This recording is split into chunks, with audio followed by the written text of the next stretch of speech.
Hello, it's Dr. Cortex here, and you're listening to Raw Dogs, one of my favorite podcasts. And yes, it's part of the Greenlit Podcast Network. So keep listening. Who knows what you'll find out?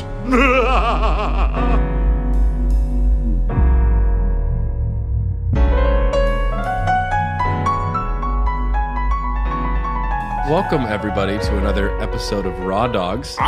Starring Your very own personal second favorite host of Raw Dogs, Brad, over here. Hey. And then fourth favorite, Dylan. Oh, shit. The first and third favorites are our girlfriends who were on for one episode. Yes. But our Still a hit. But our fifth favorite co-host over here, who else is joining us? Hi, my name's Tom. I'm from Hair of the Dogcast. I podcast with you guys. Why do you fucking don't know me? Well, it's great to meet you for the first time, Tom. Tell me a little bit about yourself. Hi.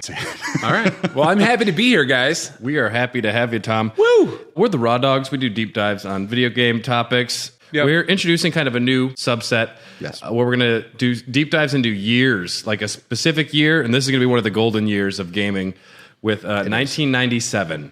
A great year. I was 9 years old at the start of 1997. Wait, you're 2 years older than me? If you were 7 at this time, I was just a regular second grader at St. Lawrence Catholic School.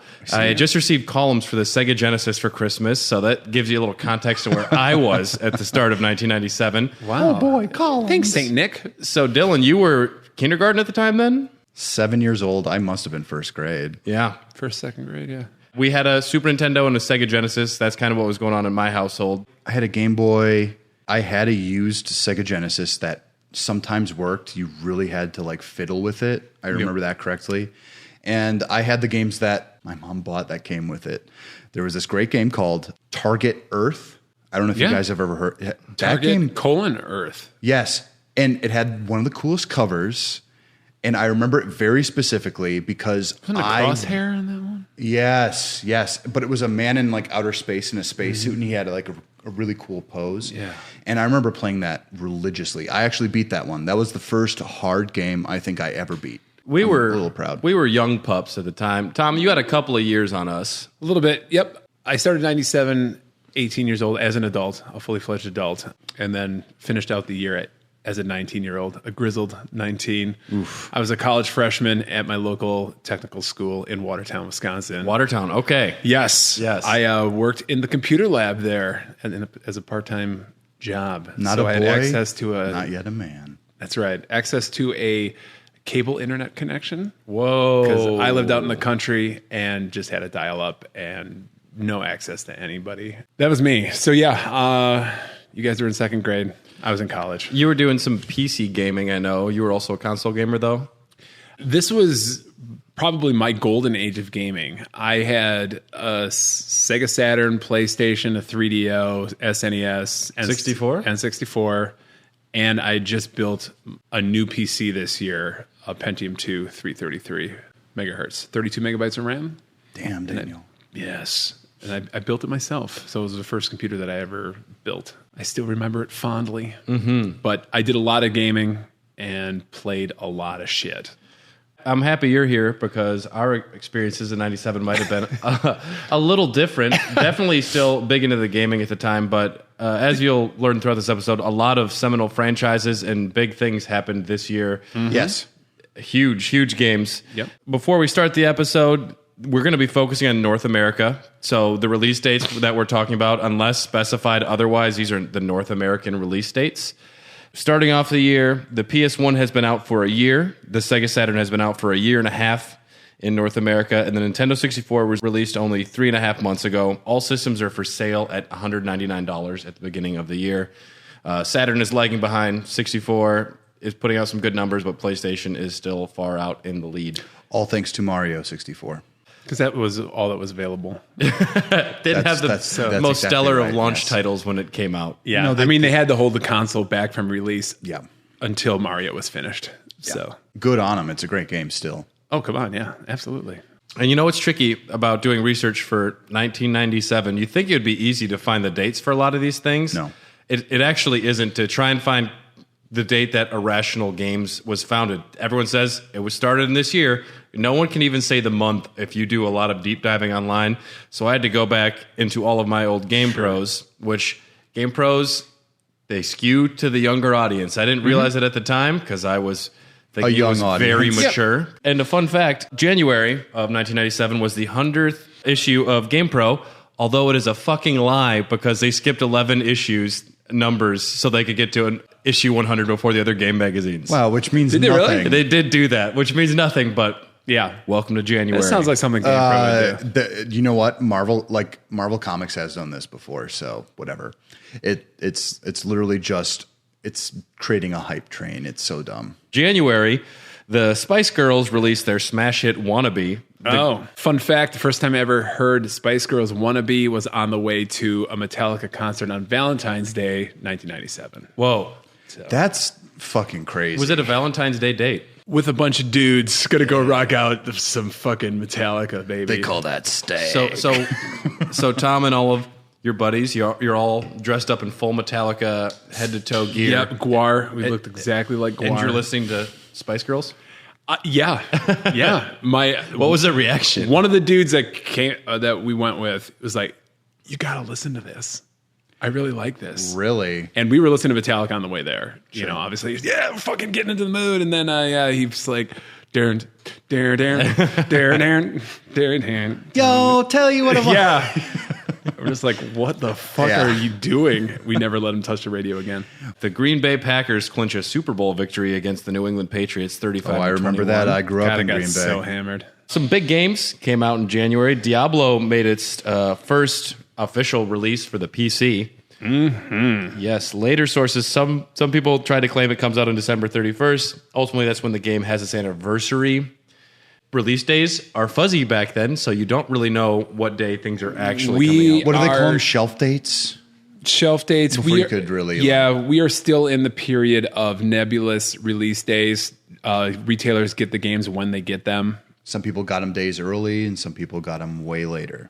Yeah. From what I understand. It's very hard to break those dates these days. And it's almost impossible. Well, especially during the NES, everyone will argue with you. They're like, I got it from Sears on this date, dude. So if you were like a big video game head, like I was, who really craved to play shit as soon as it came out, you had to be vigilant. I had fucking Babbage's and Funkoland on speed dial, and I would call them almost every day. Hey, did you get Fallout in? Wow. And they wouldn't know me from Adam, and they'd be like, yeah, we just got Fallout in. I'd be like, and we could just say, hey, can you just save that copy for me? I'll be in an hour. And they'll be like, all right.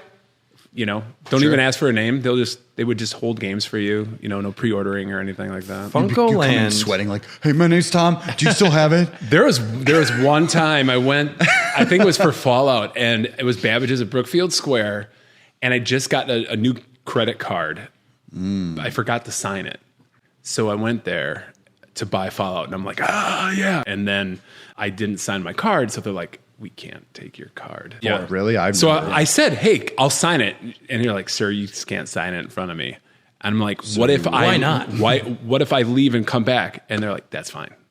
So I'm like, can I borrow your marker? Went across to fucking Hot Topic or whatever it was. Signed it, came back, bought Fallout. Funkolands didn't last, I want to say, too much longer than around this, because I remember only a couple of times as a kid, and it was when we were going to the bigger city, because we have our own Watertown in South Dakota, and there wasn't a Funkoland there, but there was in like Sioux Falls. Really? And I remember just being blown away, a place that had all the NES games still too, because they had everything. Yeah, same here. I'd always have to drive to the big city. So was the big city Madison? For me, it was Milwaukee usually. For my age, all of the news that I got for video games, I had an older brother who was, of course, we were subscribed to GamePro, and it was reading GamePros. And it's interesting because when you go back and look at these GamePros, they're reviewing games like 3 months after they were officially released. Yeah. Because they didn't have deals set up, Yeah. Diablo sold 500,000 copies by release day with pre-orders, and it would be the number one PC title for the next 3 months. I didn't give a shit about it. Yeah. I was not a huge Blizzard fan back then, although I did play me a lot of Warcraft, and especially Warcraft 2. I bought Diablo 3 for the PS4, and I barely could touch it. To me, having that CRPG like far out, third person or whatever you want to call it. The isometric top-down look is just very off-putting to me. And it's never worked for me. Oh. I played Diablo 2 a lot. I haven't touched Diablo 1 ever. Soul Blade landed on the PS1. Of course, it is the PlayStation port of Soul Edge. Soul Edge. The arcade game would go on to become the Soul Calibur series, which I don't have a ton of strong feelings for. I played Soul Calibur 2. It's fine enough. Blades are cooler than fists. There was kind of the Tekken people making a weapon game, which was pretty fun. Yep. I'll always take Samurai Showdown over Fatal Fury. And Samurai Showdown is legit to quit. The Sega Saturn, in response to the popularity of the Nintendo 64, drops the price of some of its games to the then unheard of price of $19.99. Sega Saturn games for $20. And you were a Saturn gamer at the time, Tom. Yeah. And is most of your Saturn collection sitting here behind me? It has since kind of dwindled down, but I would say majority of the games are there. I have the discs, but I might not have the jewel cases anymore. But yeah, I was a huge Sega Saturn fan. You were a huge Saturn fan. Yes, I was. Yeah. I was one of the people that walked into Babbage's that one day in 1995 and right after the Stealth release and looked and like, what the fuck?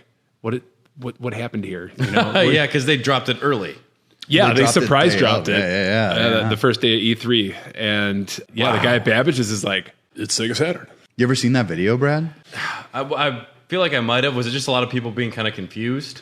It technically, some people were confused in the audience, but most people cheered from what I remember. Yeah, probably. But yeah, huge Sega Saturn fan. Played it more than PlayStation for sure. Oh, really? I loved the Saturn. It was, So you're a huge Nights into Dreams fan. Also, some new games dropped from $69.99 to $59.99. They're trying to be competitive here because they're realizing their Steam is going out of the system. Mm-hmm. We'll see as the year goes on that they are going to lose interest in the Saturn pretty quick. Yeah, one of the benefits I had back then was one of the popular retailer that I worked at the time started carrying Sega Saturn games and also 3DO games, and I had both systems. So let's just say I didn't spend a lot of money on games back then. It's fine. It's statute of limitations. It's not like they can. I was fire caught you now. and I was arrested, and I did my time. The Sega 32X debacle. Listen, I hear you. Star Wars I hear you Arcade? still have to talk to every one of your neighbors about the fact that you stole a 3DO game. Hi, I'm moving in the neighborhood. I just want you to know that. Right. I'm sorry. Here's a pamphlet. Yeah, I live next 2 houses down. Do your kids have any game systems? I just need to know about them. Kids, theft is wrong. I was young and stupid. Another classic game had its first visit to the console generation with Mega Man 8 coming out for the PlayStation 1. Well, I remember thinking that next to Mega Man X, this game looked pretty dumb. It was cartoony, and I wanted to have that badass, cool-looking armor. So, in retrospect, though, Mega Man 8 is fantastic. not better than X. This year is also X4, right? Yeah. Yeah, you got to play a 0 in that one. But whatever. But that voice acting. Come on, Mega Man. Dr. Wangry. Mega Man. Mega Man 8's pretty good. I love the design of the mechanics. levels. Yes. Like the design of the bad guys are all cool. I bet the Saturn version was better than the PS1 version.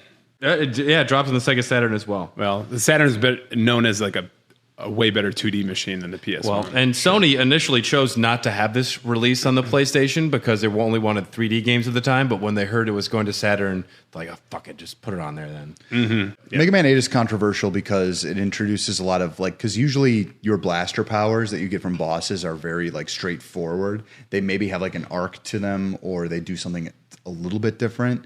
Whereas in Mega Man 8, it starts you off on the first level and you have this ball that you have to kick. Mm-hmm. And that's weird. That soccer ball thing was bad. Yeah. I love this game. I do. I think it's really good. Did it come out before or after Mega Man Soccer? Probably after, huh? After. It would be after. Because after Mega Man Soccer's on the Genesis, right? Everyone played soccer. They'll get this, right? Come on. You put the soccer ball down. Put the robot dog. I want to be Metal Man.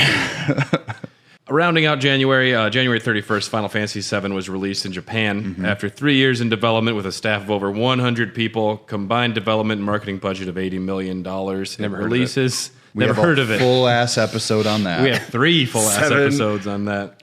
1,000 hours of podcasting. I call them all one episode, part 1, part 2, part 3. For me as a child, this was one of the first times hearing a bunch about a game being released in Japan, and you hear a lot about it before it comes over. The hype train for 7 was a very real thing after this until it comes out in September. I remember seeing the posters for Final Fantasy VII and just being like, that dude can carry a sword that fucking big? And I'm like, it's like super dramatic. It's an upshot. It's him looking at Shinra Tower. Yeah. And I probably drew 1,000 pictures of this guy. I didn't even know his fucking name. Next time I go home, I will take some pictures of some of the cloud artwork I have done, and we will all cringe together. Yes, it's fine. Tom, I see you made a note about PC video cards. Yes, I did. This was the year that hardware acceleration and video cards and PCs started to proliferate around the world, where motherboards started having AGP, advanced graphic ports. PC graphics had always kind of outshone console graphics for the most part, but this was the beginning of a quantum leap of fidelity versus consoles. And I think this is when PC gaming really became a viable place to play console-type games on your PC. And people finally accepted it for what it could do. Yep, and you had a rivalry between competing formats of video cards. You had 3DFX versus pretty much everybody else. 3DFX used an API called Glide, and everyone else was based off of a Direct3D and OpenGL, which was a Microsoft kind of variant of hardware acceleration. As we go through some of the PC games, I'm sure we'll hit on some of these bells and whistles or what made them better due to this new technology. Back then, it was pretty diverse. Nowadays, when you get a graphics card, for people who don't know, if they're curious, it's all pretty homogenous. It's like you're just getting a better version of the last thing, and it's all pretty freaking straightforward. You can literally just get a card, reinsert it back into your PC. If you got enough RAM to run it, you're okay. Yep. And I mean, some games only ran on 3DFX cards. Yeah. You could only have acceleration on them versus... We'll get to E3 a little bit later, but I know that this E3 this year was also 3DFX was slapped onto all the PC stuff. If it was run like kind of designed to have the 3DFX card in mind, that logo was on all the PC stuff that year. February, Tom goes to a Metallica concert. Yeah. Listens to Wannabe. The Simpsons becomes the longest-running animated series ever with its 167th episode. Damn. Dolly the sheep becomes the first cloned mammal in Scotland.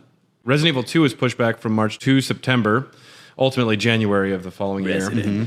And despite the hard-to-find Nintendo 64, which is something we talked about the other night with our Nintendo thing, Sony is still currently the number one system. 10 million sold worldwide to 64's 3.5 million. For back then. To put that into perspective, though, it also had an extra 9 months to get to those numbers. So 64 is taking a pretty big bite out of the market, and it's coming up this month. Some pretty big games come out, but I think one of the most notable things is a game that didn't come out. Sonic Extreme officially canceled by Sega. There will be no fully 3D Sonic game for the Sega Saturn, which is a very big nail in the coffin. Yeah. That could have been a system seller. Yeah, absolutely.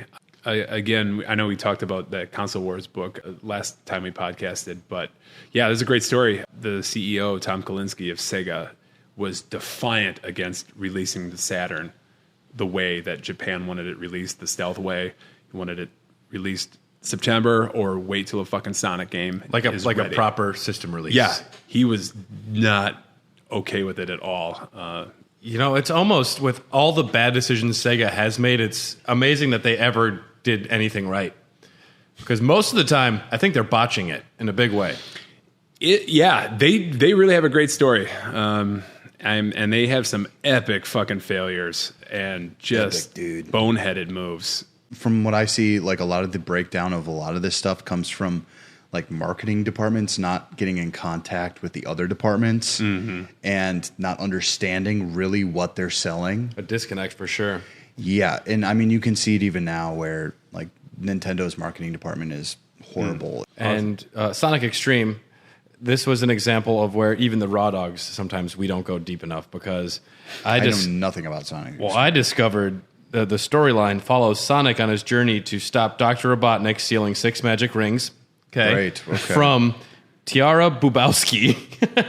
Boobowski is the name of the female protagonist. Ooh la la. Tiara Boobowski and her father. Spelled the way I think. Boobowski. Yes. Okay. So it's a traditional Polish name. Yes, it's very Polish. Not going for any subtlety. A Polish squirrel. Right. A film tie-in was also canceled. They were talking about doing an animated film And when this fell through, I mean, and there was problems with development because they were trying to make a 3D Sonic game, and they couldn't get Jim Carrey. They had to wait till 2000. He wasn't ready yet. Yeah, 2020. He was booked until 2020. Yeah. Man, the Sega Saturn is struggling, and when they're announcing there will not be a big Sonic game coming out for it. Yeah. It was a shame. There was a lot of desperation moves for the Saturn, but still a lot of great games to be released for it. Sure. Yeah, speaking of movies, Square signed a technology agreement with Alias Wavefront, a subsidiary of Silicon Graphics, getting ready for their first feature film. This will surely go perfectly. Oh, yeah. It's cast Donald Sutherland. It'll be fine. Yeah. Hawaii, baby. A couple other games released this month. We have Turok, Dinosaur Hunter, and Blast Corps, very big 64 games. I haven't played either of them. Really? No, I haven't played either of these franchises. Blast Corps is good. I played Blast Corps for about 10 minutes. It's on that rare replay for Xbox. Yeah, that's the first time I played it. I need to go back and check it out because it got really good reviews, and people put it in like a list of like the best 64 games and like one of the best games. And like it really does. It does what the Nintendo 64 should do. In the fact that you're seeing like a top-down thing of like bulldozers destroying cities. It's a vehicle combat puzzle destruction game kind of. Yeah. It's infinitely replayable in that way. I would honestly describe this as blowing up buildings, and it's really just a show off of what 3D graphics can do, because this is rare, and they're known for their graphic fidelity at this time. So apart from Nintendo, Rare is the one that is knocking it out of the fucking This park. is Rare's fucking heyday right now. We are in this game didn't sell all that well, from what I understand. Literally, I remember I think people were cover. confused about it. It says Blast Corps, and it was like and it had like that radiation symbol behind it or something, and then it was like just a dump truck, and it's like, that's really not going to inspire confidence in this. But Turok Dinosaur Hunter came out as well. The Fog Simulator. Yeah.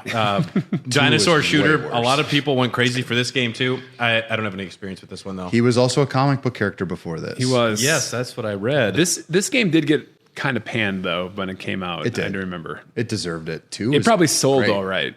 It had to have. It's a FPS. But I remember reading reviews in the back of the day. I'm like, all right, I'm not touching that. Yeah. Yeah. There was another small game that was released, Mario Kart 64, best-selling game of the entire year. Yep. My favorite Mario Kart. 64 comes out swinging with just, they are the multiplayer system for sure. I guess did the Saturn even have 4 ports? No other system. It was just a 64. No, you had to buy an adapter. Yeah. And to me, if you need an adapter, that's just like a step most people aren't going to take. I had a multi-tap for the PlayStation. We use it for Crash Team Racing sometimes, but... Was the one that's shaped in a V? Yep. Was it? Yep. Yeah. Yep, I recall. I know that people went fucking crazy for Mario Kart 64. Yes, they did. Still do. Everyone owned it. Also, if you had a Wii U when the Wii U came out, everyone owned Mario Kart 8 because it's one of the few things that were at the time that was worth owning on it. The 64 kind of establishes the only reason you really need every Nintendo system is Mario Kart and Smash Brothers. Correct. And then the Marios and Zeldas or whatever. But the reason that I get the new Nintendo systems are for Mario Kart and Smash Bros. I can't wait for Mario Kart 9. They're going to call it something dumb, though, so it's fine. That's German for no. No, yeah. It'll be Mario Kart 9. 9! Mario Kart 0. Mario Kart WW2 Mario, Racer. you shaved your mustache in an interesting pattern. I'm ready to race. First of all, I got to say this. That game is still so entirely playable. Absolutely. Yeah. So in February 1997, we have a watershed moment for the video game industry. This is the month that the first version of MAME is released. Awesome. And as serendipity would have it, I was online searching on probably Netscape Navigator, maybe web crawler. I wanted to buy a game I had for the SNES called Knights of the Round by Capcom. And it just so happens, in the search, I was redirected to this website called MAME, Emulation. I had no idea what emulation was. Right. And I read it just had a splash screen and like a download link. Like that's all it was. And I'm like, okay, I'll try this out. Fuck it. I don't know what this is. And then it said like download ROMs. And then I saw Knights of the Round. And I'm like, what the fuck's a ROM? So I downloaded that. And then you were in computer class, so you have some of the understanding for some of this. Yes, I was actually in the computer lab at school where it was a no-no to play any kind of games on the PCs, and so I figured it out. I read all the text files because it was a kind of a bit of a ordeal to get it working. Yeah, lo and behold, I booted it up, and here's the arcade perfect version of Knights of the Round, and it was fucking free, and I'm playing it, and I can insert as many quarters as I want by hitting the fucking number 1 button on the keyboard. I'm like, I've died and gone to fucking heaven. Tom takes a deep breath, takes a drink from his whatever beer he's having, and then he goes back to that ROM site, and he's just downloading Downloaded everything. so many ROMs, as many as I could fit on a floppy disk, which wasn't much. Probably 2, maybe. More than only 2, you think? Depended on the game. Yeah, I don't remember being I that guess, much. yeah. But I bought a shit ton of floppy disks. So I think I even looked at getting a Jazz drive back in the day. You want to know something funny? So it wasn't until I was in 5th grade in Catholic school. There were 16 people in my entire class. So I went up to my Catholic school computer teacher, and I said, I heard about this thing called an emulator. How's this work? She actually helped me figure out how to get a Super Nintendo emulator to work. She helped become a criminal. Yeah. All right. Catholic school for the win. That's awesome. But I remember first time that I found out about emulators was a watershed moment in my gaming career as well, because it was one thing when you had Napster and you were getting music, but to be able to get games was infinitely better. Tom, also happening this month, Tom got busted playing video games in the computer lab by Mr. Moldenhauer. By Mr. Moldenhauer. He is dead now. But he's the guy that busted me playing Knights of the Round. Rest in peace. Knights of the Round, okay. And thank you for busting Tom playing video games in computer lab. But what were you playing, Tom? I was playing Knights of the Round. This was the day that I don't even know what that is. That's a Capcom beat 'em up, like the King Arthur time. Yeah. Speaking of dead, in March, Notorious B.I.G. is shot and killed. That was a sad day. But Tupac's still alive. Buffy the Vampire Slayer makes its debut. 39 bodies are found in the Heaven's Gate suicide. Hail Bop. Previews of Kirby's Air Ride assure us the game will come out this summer. Sure, another racing game. The long-awaited Mortal Kombat sequel, Annihilation, is being shot in London, Israel, Jordan, and Thailand. Surely it will be a hit. It's so exotic. There's Wow. so much fun reading GamePro articles talking about Mortal Kombat Annihilation and how great it's going to be. Oh, I bet. All right, so what happens in March? Sony first, and then the Nintendo 64 slashed their prices to $149. Okay. Which is exciting. It's fun when a console drops price. That's pretty quick. The PS1 also announces a standard price of $49.95 for their games.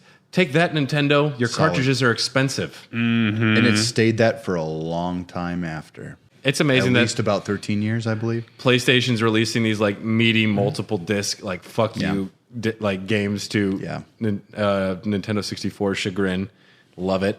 Not a ton of games came out that are of huge consequence, but if you have strong feelings about any of these, jump in. We have Tekken 3, Vandal Hearts, and Hexen, and Need for Speed 2.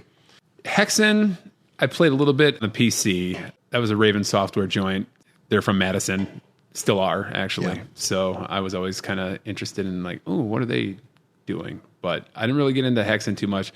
No, hold on. I played Tekken 3. Tekken 3, that was a huge arcade release. Mm-hmm. It's still widely regarded as one of the best fighting games of all time. Yeah, compared to modern fighting games, people are like, Tekken 3 still has what it takes. It really took Tell me why. Because the competition was so hot for these fighting games, especially then, especially the 3D versions. You had like what was the competition? Virtua Fighter, Virtua Fighter 2, yeah, Soul Blade at this point. Fighting Vipers. Tekken was very skill based. I don't know. I was never a Tekken guy. I was not a fighting guy to begin with, but it wasn't until Tekken Tag Tournament when there was bowling that I cared.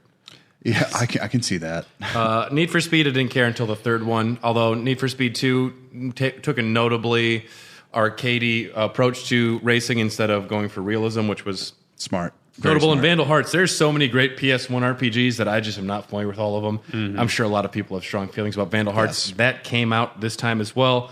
March 31st, the Nintendo 64 is released in Europe and Australia. Take that, you poor bastard. 6 months after the rest, after North America, and even longer. They're busy fending off kangaroos and, I don't know, the Mongolian guy on the beef-eater gin bottle. Yeah. You guys hear about this? Nintendo 64 came out. I got mine from the pouch of a fucking kangaroo. Yeah.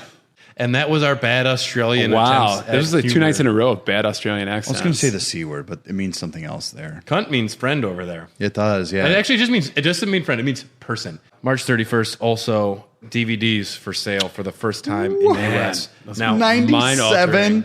Yeah. I didn't get my first DVD till like 2002. It wasn't until then around for me. My first DVD was Hollow Man. Digital video. Kevin Bacon. Yeah, I remember seeing my first DVD. Mine was Resident Evil. Twister.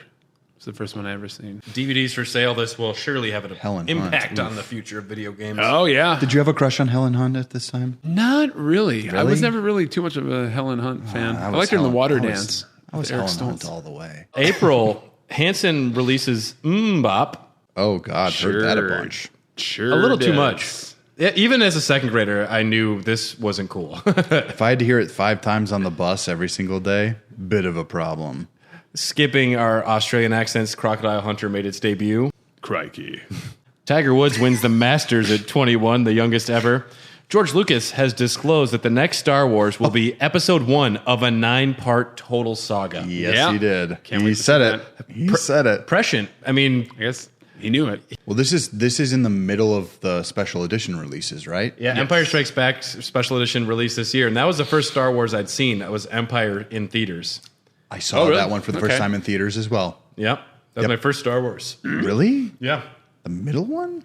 And then I found out that there was more, and I went and watched A New Hope that night. I went home and was like, this is amazing. It's great. Have you guys heard about the Star Wars? And It's like watching it in reverse. I had kids. Tom's got like a full Jedi outfit, and he's going to conventions. Well, here's the thing. I had kids I'm in my LARPing. fucking preschool pretending to be like Han, Luke, and Leia. They made me Everything old. R2D2. At least I wasn't C3PO. A lot of video games came out in April. Tom, did you play Outlaws? No, I didn't, Brad. It's credited with the first sniper zoom in a shooter. Oh. Interesting enough. It makes sense. Star It's on Wars, this year, if I Star Wars X-Wing versus TIE Fighter to keep it in the LucasArts family. Yes. No, Great game. That's a fucking Great game. series. It was the first multiplayer only experience in the series where fuck the story mode. We're going to make the best multiplayer experience. Steam has a good version of it. Joystick with up to 8 players. Yeah. TIE Fighter was way better than X. TIE Fighter was way better First than time you're X-Wing. playing No, as I a know. fucking, on the dark side. But Yes. Great. This is cool. I was- better story, The too. ships actually controlled differently? Is that what Yes. you're saying? yeah, they had different. The tie feelings. is much more maneuverable. That was the whole point of even in the movies. Like they tell you that. Yeah. Essentially. No, I was just rolling my eyes at like the multiplayer experience. Suboptimal. Yes. Speaking of suboptimal multiplayer, Doom 64 came out this month. And they're like, man, Underrated. We're not going to have multiplayer, though. Doom was built on multiplayer to an extent. Doom, I know. Doom was But it was like, huge. I don't know. All the multiplayer terminology came from Doom. Doom 64 has since then got some favorable people game. looking back at it, and it's been getting. It got re-released on the Switch recently. I which played is it on kind the of Switch. exciting. It's actually pretty damn good. Supposed to have cool level design. It was postponed because they wanted to make. Yeah. Id Software was like, no, we're not happy with where you're at with what's going on with the level design. But They- since then, the level Yeah. people say the level design is some of the best in that game. So Their hands were definitely full. Let's put it that way. one other game before we talk about some new stuff for the month: Fighters Mega Mix crossover fighting game. Playing as a car was fucking hilarious. because they don't have a ton of franchises to jump into. No. So they grabbed from what was it? Virtual Fighter and Fighting Viper. Yeah, were those the were big the ones. two in like Rival Street, Rival Schools, maybe. Sonic the Fighters. Who could forget Bean? I'll never forget Bean. The mean Bean. I'll never forget Bean. R.I.P. Hashtag never forget Bean. I mean, he showed up in Sonic Mania. Yeah. Man showed up. Good He's for not him. done. What is Bean, by the way? Is he what Is animal? that the armadillo? No, that's the. No, he's is like that the bird? He's a duck, I want to say. Yeah, it's a bird. Bean the Dynamite is a playable character. He's an anthropomorphic woodpecker. Bean the dynamite. Dynamite is not a synonym for woodpecker. First of all, But dude, he Bean goes to surpassed- dynamite. He surpassed his animal thing to become the dynamite. There was also can we call me Dylan the dynamite? Somebody just had him explode. there was Bark the polar bear in there as well. But of Bark course, the as you polar mentioned, bear, you could fight as a car, which people were. Yes. Yes. That's sick. That Daytona car was pretty iconic back then. I remember being interested in the Sega Saturn when I saw you could play as a car, thinking, "What the fuck's going on over there?" Yeah. I didn't have any friends who owned a Sega Saturn in all of Millbank, South Dakota. Fucking I've A, never man. seen a Sega Saturn. Tom's got one in the other room. I Wow. want him to show us. Yeah. afterwards. It's fine. Yeah. Josh, I've never actually seen it. Josh is a huge Saturn fan as well. And he has, I think, a couple working ones. And a couple working ones. yeah, his library is bigger than mine. So Well, the discs apparently, like, some of them just don't work anymore because CDs over time, they deteriorate, right? Bit rot, yeah, it could be. And some of these consoles just had bad capacitors, Right. And bad drives, and they just fucking fail. And Well, yours is just smoke stained, so it could be. it's just like the most yellow thing. Mine I've will ever turn seen. on and get to the clock, but the drive doesn't spin. So, shit. but I told you last night, I'm like, I wanted to go to Midwest Gaming Classic this year, so I was actually going to pick up a Saturn now because I have been jonesing to play some Shinobi. I feel like we could have done a lot of things if we went to the Midwest. They might have one that makes sense. I'm pretty sure they do over there, actually. Yep. Yeah. The price wasn't what you wanted, or? No, I got the hankering during the quarantine, right when that started. Yeah. So all these places were closed, and I was like, I was there the other day. Makes sense. Has reopened, and it looks great. They didn't have a single Paper Mario game, which was why I mostly went for. Sony appoints new CEO Ken Kutaragi of Sony Computer Entertainment Ridge of America. Racer! Ridge Racer! It's Ridge Racer. Ridge Racer. Remember that one? $699 US. Ken was around for quite some time. Yeah, he was the man. And there was a Fallen Warrior this month. Gunpei Yokoi. No. He's later. He's later. The Sega Game Gear. The Ultimate Warrior. Yeah. Sega Game Gear was officially discontinued, releasing 6 years earlier, selling over 10 million units, just 1/10 of the Game Boy's sales. R.I.P. I had one. Because it took I liked 16 it. fucking batteries. You know what's great about Sega systems was even my parents who didn't want to buy shit, eventually the Game Gear and the 32X were so cheap. Yep. They're like, this will shut Brad up for a little bit. Give him a $20 32X. Yeah, And it literally did it was $20. It did shut me up for a little while until Tiny Knuckles Chaotix didn't make any fucking sense. Knuckles Chaotix is very funny. Game Gear, I don't have. I mean, I had a Game Gear, and I remember I had 8 games for it, and I don't have any fond memories of the played Sega it games. literally once. I played it once. There's probably more games than I had for it. One of my cousins who is 5 years older than me and who had a job at the time, like they got it, and I played it for a millisecond, and I thought it was the coolest thing that had ever existed. Yeah. And I was just like, okay, cool. And then I watched my other cousin, my younger cousin, play it. Dude, there's something very bonkers. You used to be able to go to a Perkins in South Dakota, What? and you could leave Instead your of credit card crayons? at the host stand, or like you'd check something at the host stand, and they'd have a Game Gear that they'd let you have at the table to play while you waited for food. Oh, wow. This blew my mind. That's Plus, cool. there were still smoking sections in Perkins, so you could be inside smoking a cigarette as a kid playing Game Gear. Well, that would have been fucking sick. Are you kidding me? They gave me crayons, which, I mean... I Plus, learned they have how to- underage drinking here, and it's legal, so... If you gotta, It is. You gotta, You can drink at any age. I did technically have my first beer when I was 15, so... Coming up in May here, we have almost no games of consequence coming out, but Fifth Element, Austin Powers International Man of Mystery, and Lost World Jurassic Park 2. A bunch of bangers in the box office. Sure. The only game that I could even scrounge up that I think was worth talking about was Lost Vikings 2, releasing on the SNES, PS1, and Saturn. Okay. Never heard of it. I had Never played Lost Vikings? I had Lost I Vikings researched it 1 for and 2. this. Never heard of it. Lost Vikings is great. Fun puzzle solving. The first one, it's all Vikings, and then it gets into weird sci-fi where it adds a werewolf and like a dinosaur. Yeah. It's That's fun. kind of sick. That's Dude, cool. And they all have different abilities where you have to get through a level using all of them to get like slightly further here or there. So it's like a Mega Man level. No, because Mega Man is like action. This is slow. Like you move Olaf's shield forward there so air can go up this ladder and one guy can shoot an arrow through this hole. Lost Vikings is Die. really cool. Yeah, I had fun with it. I never played the sequel, but hey. I think Nintendo kind of started panicking around this time as well. Once they realized that FF7 was going to be the big juggernaut that it is and the PlayStation was what it is, they really want to get that 64 DD out and going. But they can't figure it out yet. They announced it was going to be getting pushed back to summer or fall of 1998. Turns out you can't just add another piece of hardware to make yourself viable. At least they had... It came out later. This is so dumb. At least they had the understanding to not release it in North America, whereas like Sega is just jamming into every possible opening in the Genesis. Like we're going to put something else in your opening. I've seen some great stuff with like Mario Paint. Tom, were you aware of anything about the Apple Bandai Pippin that was going on at the time? Because I think that was obscure, probably even for... It was. I have a vague recollection of the Apple Pippin looking. It was like supposed to be a console. I believe. I Apple's prefer the rare. Apple Mary. Hey, I prefer the sorry, I had to say Apple that. Fatty Bulger. Yeah. That's pretty good too. All I know is it was a flop. It flopped, was discontinued, and Apple computers seem to be failing as well, and they laid off thousands of employees. But was it supposed to be like a home computer / game console or something that hooks up to your TV? Yep, and then they were licensing it out to Bandai, and they tried with that for a while. It was one of those things where it was poorly marketed, poorly executed, and failed miserably. Yep. One more month before we go to break here. In June, Batman and Robin hits theaters. What killed Batman?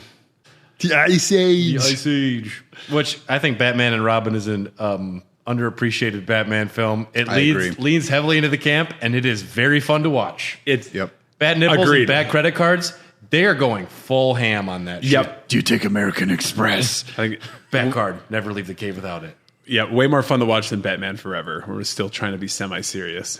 Although I will say Jim Carrey's Riddler is very fun. Now, I'm actually going to defend the Joel Schumacher era because Batman until the mid 80s was campy as fuck.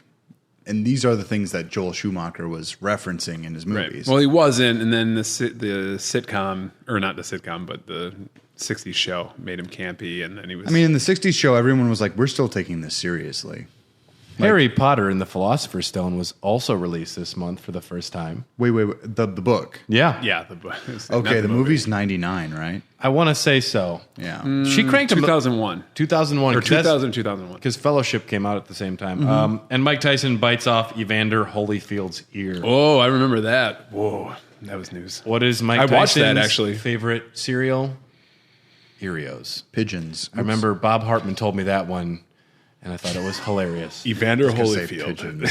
pigeons. I'm actually. Pigeons. I was gonna wear. I'm wearing my pigeon shirt today Oh. because I love pigeons the same way Mike Tyson does. But I am also not violent enough to bite off someone's ear. Yeah, Mike Tyson has some issues. And it's really weird. They give him animated shows and stuff. You're Just like- gonna call that out. You're my hatful boyfriend. E3 Love happens. Full Boyfriend. It's so funny. E3 happens June 19th through 21st. The biggest winners of E3 from the obscure message boards that I was reading, Banjo-Kazooie and Metal Gear Solid made very big impressions with their trailers. That Metal Gear Solid trailer features, a lot of that first level, and it's got very cinematic cinematic look to it. Oh, yeah. And the music, and they would just put it on loop at the Konami. Yes. Konami I think stand. people were mostly blown away by all the particle effects and all the papers that would were flying around the screen, just like dynamically. Yeah. Well, they showed a bit of the first Gray Fox Okay, yeah. portion. That part rules of that game. Kojima had badass. such a different approach to cinematic video game storytelling. It looks so different, and it's just striking how much more it looks like a movie than other games at the time. Even when their faces just looked like garbled messes. But at the time, yes, I know. beautiful garbled Yep. messes. I know. And then you also had Banjo-Kazooie, which people were very excited about. I think this is the A game spiritual that successor. still would look good. Yeah, I mean, Rare is just kicking so much ass Yeah. this year and for all of the 64 era. Are you guys Banjo fans? It's in one of my top 10 favorite games of all time. Never played Banjo. Me neither. I played Nuts and Bolts, so no, never played Banjo. If you can now here's what I'll say. If you can put yourself into the headspace and you can exist within this little world that's created, it's one of the best platformers ever created. If you have the patience for collectathons, Right. that's it. I do not. Ukulele. I do not. I've heard it's a lot Ukulele better wasn't than good. Donkey Kong 64. That was an abomination. It's probably 15 times better than that. But did they have a rap? Checkmate. Yeah, I guess. Wow. Oof. I got Do you have a bird lapped that lives on in your that shit. backpack or some shit? Yeah. Duke Nukem Forever was announced. There you Surely go. it'll come out soon. Yeah. Conquer's Quest looks very wholesome and not at all filthy. That's right. It's Well- interesting that they had to remake, because how much of the game, I wonder, did they actually have to redo? I would guess maybe 30% Maybe- I don't was know. done before they had to redo it. Because to add a great talking poo, you can't just... It isn't a fudge monster. It's poop now. You can't just change all of that. Well, from what I understand, they had 30% of the game Great Mighty done. Pooh. And obviously Conquer, in a game that was released later in this year, he showed up on Diddy Kong Racing. yeah. they were going for wholesome because if you play Diddy Kong Racing, he's just a cute ass squirrel. Yeah. And That's even- pretty much Didn't it. they come out with Conker's Quest? Conker's Bad Fur Day was the Conker's first. Bad Fur Day is what they came out with, but on the Game Boy, I want to Yes. say they had Conker's Yes. Pocket Tales. I Yeah. believe it was the Game Boy Color. Yeah, Game Boy Color. games, yeah. And that was there's nothing raunchy about that. It just no. it is the Conker character in a wholesome little like platforming exploration game. I think Rare just rebelled. Yeah, I'd like to get the story of this. I might have Because read it I'm pretty before, sure but- Conker's Bad Fur Day, like when the Nintendo logo comes up, Conker says those fucking assholes or something like that. Now I have it. I've actually played through Conker's Bad Fur Day about 5 months ago, and it's a fantastic. It's almost an adventure game because the platforming means next to nothing in that video game, but it is still like a 3D run around kind of do shit game. Yeah, And it's one I wanted to play. It's a game so of its time. Yeah. Where It's still funny though. yeah, it's got references to The Matrix. It's got references to all of these movie Well, franchises. more It's in even got Reloaded. it's got a Francis Ford Coppola's Bram Stoker's Dracula. More in Reloaded, they added more of that stuff. You don't think so? No, I think they only added the multiplayer aspect. In I remember a Reloaded. lot of Apocalypse Now, and I remember The Matrix. No reason that couldn't have been back there. If anything, I think the story's mostly intact, except they bleeped out a lot of the fuck words for the Reloaded one, which bastards. Bernie Stoller, formerly of Sony, now an executive vice president of Sega, at E3 announces the Saturn is not our future. Disappointing all the Yep. times in the world. I'm the captain of the ship. This ship's going down. The ship's going down. Yep, I remember that. Talk about a vote of no confidence. Yeah, and they had some decent games in the works that ended up like not selling well after this. And here you get your Panzer. It's what your Panzer Dragoon Sega is like $800 for a fucking copy now. A couple of small games came out in June. We have the Harvest Moon series making its series debut. The SNES game. They're still getting some quality Super Nintendo games this year. Not many, but Harvest Moon comes out. Have you guys ever played Harvest Moon? No, because the concept of a farming game, to me at this point, seems a little too weird. I think I would actually really like it, though. Now hold on. I mean, played if you're gonna Farming play, Simulator. if you're going to play one, no. Your first choice should always be Stardew Valley. It's just you can't go back to this one. Is the Harvest Moon series still quite active? Yes. No, not as much. It's Harvest Moon, even up until like the end of the GameCube era, they had very popular games like Friends of Mineral Town and stuff like that. Dynasty Warriors makes its series debut as a fighting game this The Muso this month. style. And another small little game called Star Fox 64 is released. It is the first 64 game to utilize the Rumble Pack with which it was bundled. Yeah, Second best-selling game of the year, Star Fox 64. I That Rumble love Pack blew my mind. That's the quickest I've ever had a turnaround on a product. You hated Because it? you thought the Rumble Pack was stupid I'm before? like, that's fucking dumb. There was a kiosk at like Shopko or something. I'm like, this is fucking stupid. Look at this dumbass kid playing this spaceship game with a oh, controller. it vibrates. Cool. Yeah, and then I went to play it, and then the minute I got hit and the thing started vibrating, I'm like, this is fucking awesome! Tactile feedback forever! Yes. So I like bought it right then and there. And That game it's a great is- game. It's It's also, 2 minutes long, but it's great. All right. Well, we're halfway through the year, which means we're halfway through the episode here. Dun, dun, dun. We're going to hear from some of the other amazing podcasts from the Greenlit Podcast Network. Make sure to check out these other fantastic shows. We are going to get some more beers, and we Yes. will be right back. Absolutely.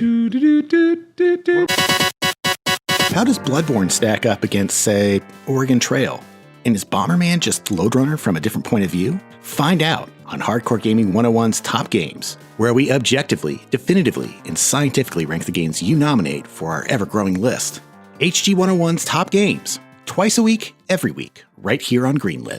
Hey, Benito. I've been reading the Bible lately, and nobody ever told me how many talking dogs and wizard battles were in this thing. Well, Chris, you know what I always say. If you can understand Star Wars, you can understand the Bible.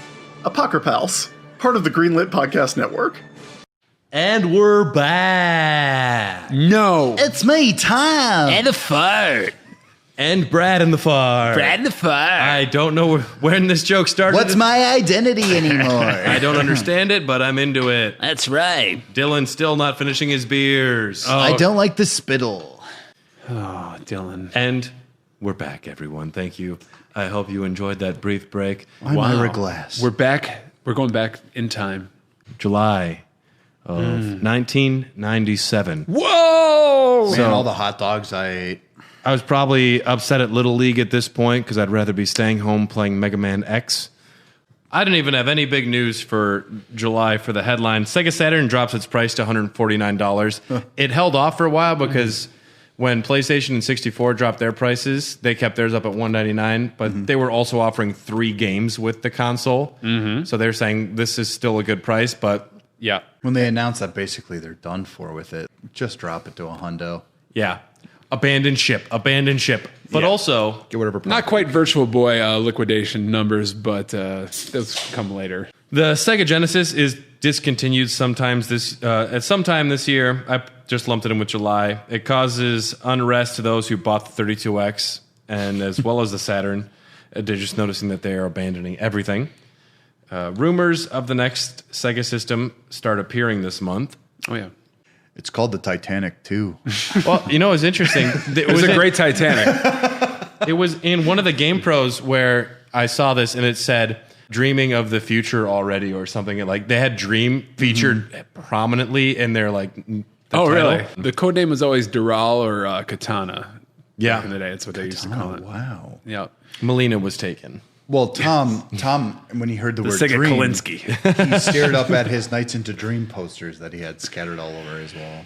Yeah, I like Nights, man. That closing, I that like closing Nights. song. Oh, It's pretty sick. Nights Banger. into Dreams, and I want to say Panzer Dragoon are probably the Sega Saturn titles that are the biggest. When you think of Saturn and like the poster Remembrances, yeah. games, that's what I think of. Really? Yeah, those are good. I've thought about getting the Panzer Dragoon remake for the Switch for a little while now, just because, Yeah. I hear people say the people who are criticizing it are judging it by now. Right. They never that played. standards, yeah. And there's a part of me that's like, I could use a rail shooter. Who makes those anymore? So yeah. there's a part of me that's like, I'll drop if they make it $20, You're in? I'll play the damn thing. I've never played it before. Tom, were you familiar at all with the Panasonic M2? A little bit. I read a bunch of articles on it. I was always curious about it. All right, it was like an add-on for the 3DO, and it was supposed to bring the system up to like the PlayStation or somewhat to a Saturn level to be able to process more polygons. Now, what was this actual add-on? They started off as an add-on, and then they weren't sure, do we do its own console? Then they were developing games for it, but then they also said, we're not sure if we're ever releasing this because it doesn't make sense to us yet. Exactly. Well, So it was canceled. it was. The hardware was successfully used, though, in arcade boards, teller machines, and coffee vending machines. So luckily, it still survived somehow. Good job. All right. Like how Konami only makes pachinko machines. Right. Or how the Atari Jaguar damn it. turned into a Well, dental they're machine. making video games again. Well, now. yeah. What have you seen about this new Konami game? Is it supposed to be good? It's apparently they're also funding a new Silent Hill. This is the rumor. Well, here's the thing. In the age of this pandemic, there's no one who's going to be touching the buttons on a pachinko machine. Speaking Addiction. of gambling, EA acquired Maxis, and it seemed like it wasn't necessarily big news at the time, but if we could foresee what would come of it later, we might be upset. Ooh, yes. Yep. They were leading towards some happy times, and then definitely the rocket plummeted to the fucking earth. August was a very big month this year. Brad turned 10 years old. Oh my gosh. Princess You turned 10 in 97? and Princess Diana dies in a car crash this month. The Backstreet Boys release Backstreet's Back, and South Park makes its television debut. And parents were upset, and kids were happy. Loved it. Yep, Oh, fucking yeah. love South Park. Still do. I'm very excited for the coronavirus episode. It's going to be controversial. Yes. So, I mean, most people remember August for one thing, and that's the Gamecom. Thegame.com. Thegame.com, which is actually the domain name for the Gamecom. I don't know how they got Gamecom, but No shit. I owned a Gamecom. You did. There's going to be so many games for it, I couldn't not have a Gamecom. Turns out there's only 20 games. Apparently. Jeez, man.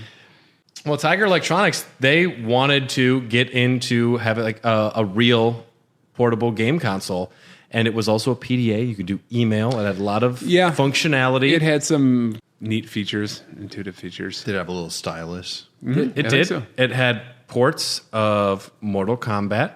It had ports of Resident Evil 2, and they are fucking unplayable. I've seen them. I didn't play those. I don't even remember what games we had. It was bad. But it was the first video game console to include a touchscreen, and it's the first portable with internet connectivity. Yeah, that's right. That's right. Better than the Game Gear? No.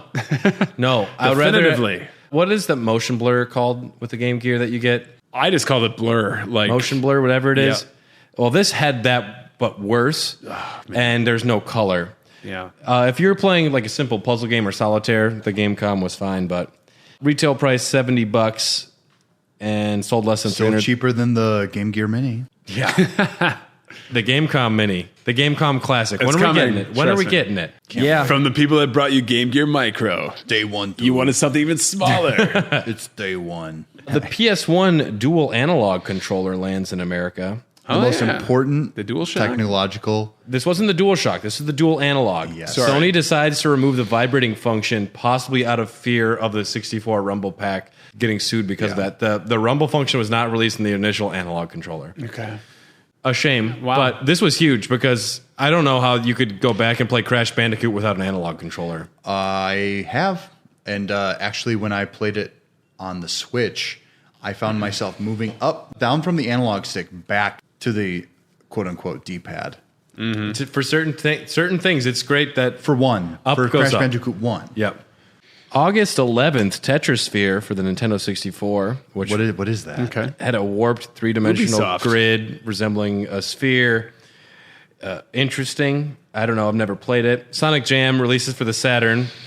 I know we're not giving you a real Sonic title, but here's a compilation of 1, 2, 3, and Knuckles that features a 3D hub world with kind of like a museum and console artwork. That's kind of cool. Sega's done a lot of things wrong, but they're really good at always having every compilation of every Sonic game for every system. You know, I've been called That is true. They know when they got a layup, and they will make their layups. But where's fucking Sonic CD on here? Huh? That was a debacle at the time because Sonic CD wasn't on there. God damn it. Sonic CD is Where's pretty good. Fuck. Well, Why would you let's want? calm down. Hold on now. Because of that, because the Did you really amazing care? soundtrack for Spinball. Because I have the Sega Genesis Classic Collection, and I had played this game before, and I have fond memories of it. And Matt was basically like, "Oh no, this game is great," and then I'm like, "No, we're gonna play it right now. I have it. It's right here. Yeah. it's perfectly emulated." Dude, I think if someone were to tighten up the lag in the gameplay, the level lag would designs be are okay. fun. It's interesting the way you advance through pinball levels. It takes literally 2 seconds between your button press and the flip of your you paddle. hit jump, and then a second later, Yes. he jumps. That is bad. But if they were to make a full remake of it and tighten it up, They could do it. I think the level design's good. I would love if Christian Whitehead made a Sonic Spinball. Another game was released called GoldenEye 007. Oh, what? Wait, what? The third best-selling Nintendo 64 game of all time, 4-player console split screen. The multiplayer component was added 6 months prior to release, almost completely by one person, Steve Ellies. So everyone can thank him. There you go. This proved in a big way that shooters were viable as a console multiplayer experience. Should I show him the thing I showed you, Tom? Please. Yep. Dylan, you have the box. Now to you go see, to. box for we're looking GoldenEye at the here. cover to GoldenEye 007, and you see Pierce Brosnan here, and Yep. he's holding up a gun, right? Yeah. Now imagine if this line here is still his mouth.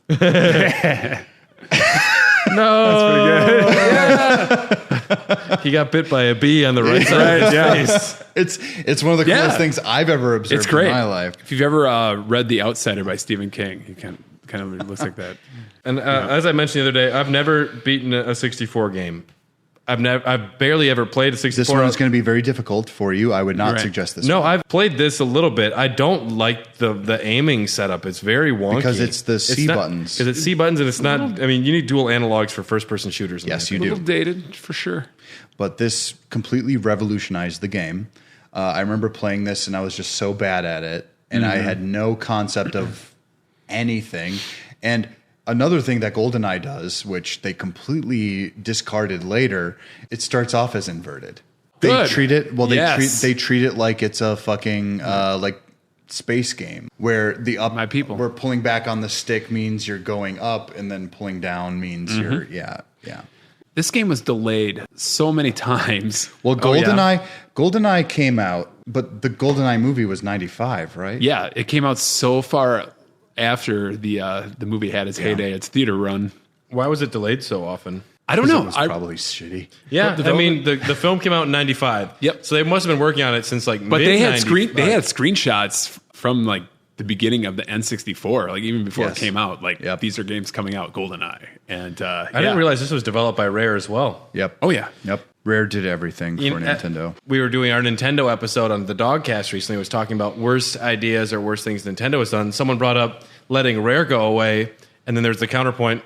What good games has Rare made since they left Nintendo? Avatars for Xbox. Who could forget Cameo Elements of Power? That's one of them, right? That game's pretty Perfect good. Dark It's Zero. not bad, but no one has Viva a lot Pinata.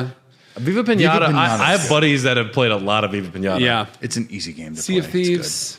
It's good. Sea of yeah. Thieves was cool. Connect Sports. Connect Sport. But 64, Nuts and Rare bolts. was where it was at. Yes, sir. I don't know. Everyone was going crazy for GoldenEye.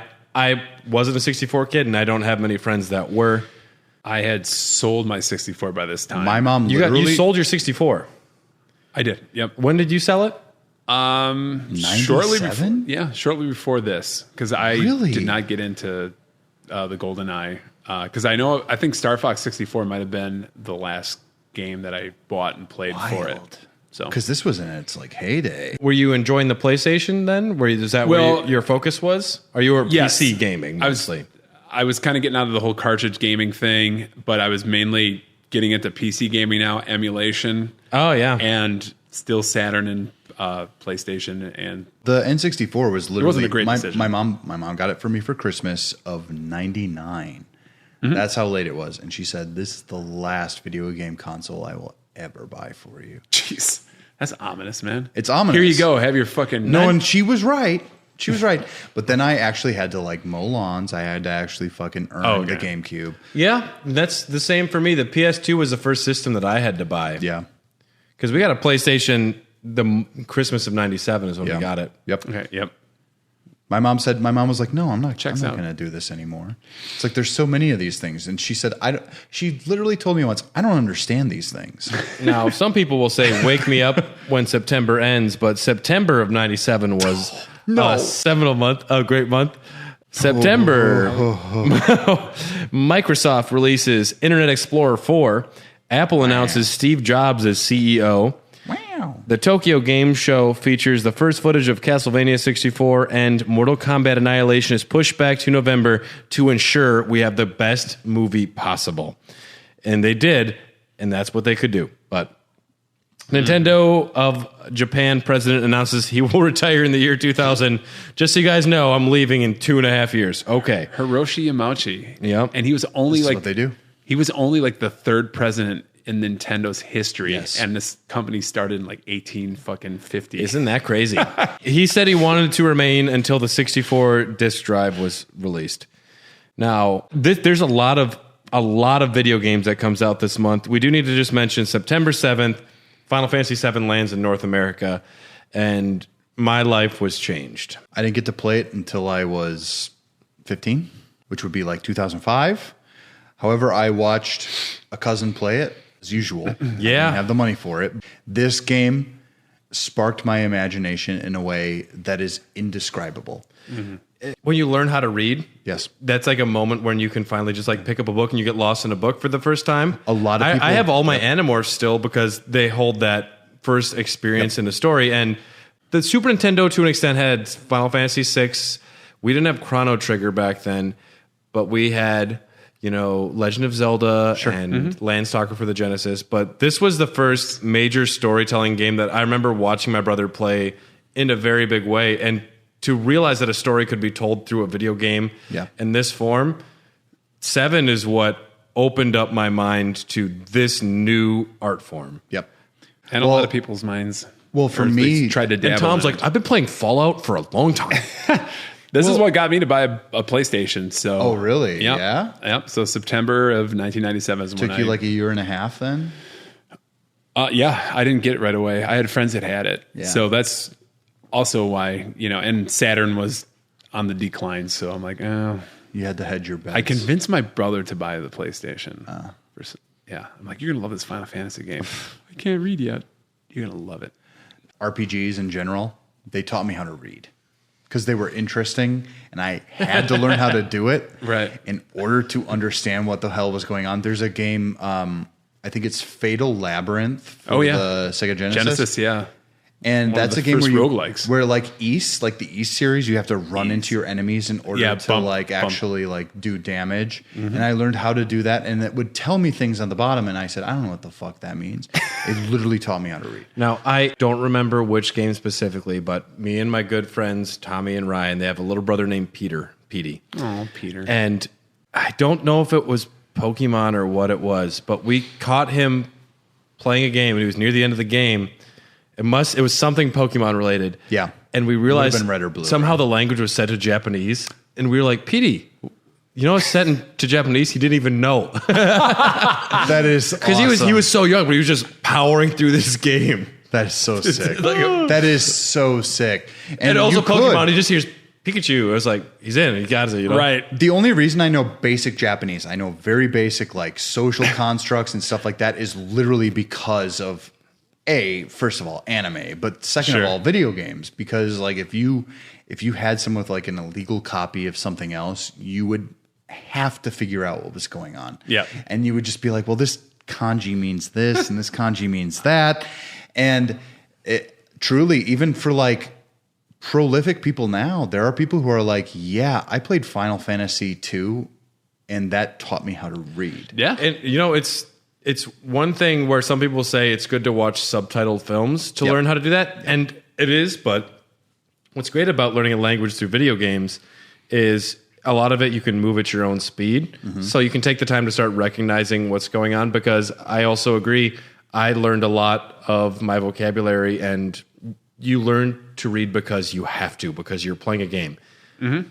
It is so important you can keep playing a video game more than you can keep reading a book. And to an extent, I learned some vocabulary from, Harry Potter's and this and that too. But video games, it's a stimulus that really works for children. Yeah. It does. I'm just envisioning Petey powering through fucking Romance of the Three Kingdoms or something, Well, for me, he's just not understanding any of it, but still just success. And he gets that music note that says he won, and he's like, yes. We'll make one special note for this month that Ultima Online is the first online game to have over 100,000 subscribers this month. Great. Oh boy. Tom, did you have any strong feelings about that? I never played it. So I'm going to list off the rest of the games that came out this month. If you want to talk about any of them, just chime in. Sure. Oddworld Abe's Odyssey. Awesome. Love this game. That was the first of the Oddworld series too. It was. I played the remake. Yes, and the new and tasty. It was good. It was really good too. Postal for the PC. I have actually played this. This is a controversial Not fun. game. Not fun. Yeah. Postal 2 I played. I think it's just most notable because of it was so violent. Edgy. Yeah. Edgy is the and word. not well put together. Yes. Mega Man X4 for the PS1 and Saturn. Brilliant. You get to be Zero. And actually, Zero is the most fun part to play. You can tell that the developers were kind of bored of doing Mega Man. So they said, let's do the sword guy. Yeah. And that's exactly what they did. I think X4 might have been one of the last good X games, though, because afterwards they're getting Five is okay. They're starting to decline into some shit there. We'll talk about Mega Man another time. Lego Island, the first North American Lego video game, PC. This game sucks. But I'll tell you what, I played a lot of it at a cousin's house. All right. Croc Legend of the Gobos. This is one that my family definitely had, and we beat. You beat it? I played some Croc, and let me tell you, it lived up to its name. A crock of shit. Hey! It was first pitched as a Yoshi platformer, and even Shigeru was like, I'm curious. And then Nintendo very seriously said, back off. Hey, Yes, we made I Mario know that 64. We don't need this shit. Resident Evil Director's Cut for the PS1. Oh, yeah. Got that day one with my PS1, baby. Because there was a lot of bad choices for the original release, as far as there's music that was very bad for the original Resident Evil. And they famously, someone who claimed to be, I believe, deaf made the music. Oh, really? But then later it was just found out that he was just making up horse shit. Now don't quote me on this. Okay. I remember a vague story about this where something is up with this music director. Sure. Something's up. I know that. They updated graphics and camera angles as well. Full motion video intro. Yeah, but they didn't use the Japanese one. Because people thought they were going to use the Japanese version for the director's cut, and they were upset that they saw the shitty American one. Yeah, but it's so, oh my God. To me, embrace the shit. You know, embrace the camp. I'm the master. You're the master of unlocking Jill. Yeah. I You mean, I love almost this became game. a Jill pancake. Jill sandwich. I remember that very specifically. As someone who's read all 6 Resident Evil novellas, You read those too? Oh my God. I do enjoy the Barry character more than I should. He dies off screen in a game later. Duke Nukem 3D, Bravo Air Race. We had this game. My family wasn't great. Never, no. Frogger for the PS1. That one's okay. Yeah. Bushido Blade. Excellent. Very good, yeah. One of my favorite fighters of all it's good. fucking time. It's very good. Nightmare Creatures. Always wanted to get it. Looked intriguing. Never did. Never. In October, Japan's maglev train breaks the world record at 280.3 miles per hour. Train. Woo-woo. Crashes into the Dow Jones. And the global stock market crashes into me after the Dow Jones drops. I don't know when Crash Into Me came out, but if it was 97, that'd be great.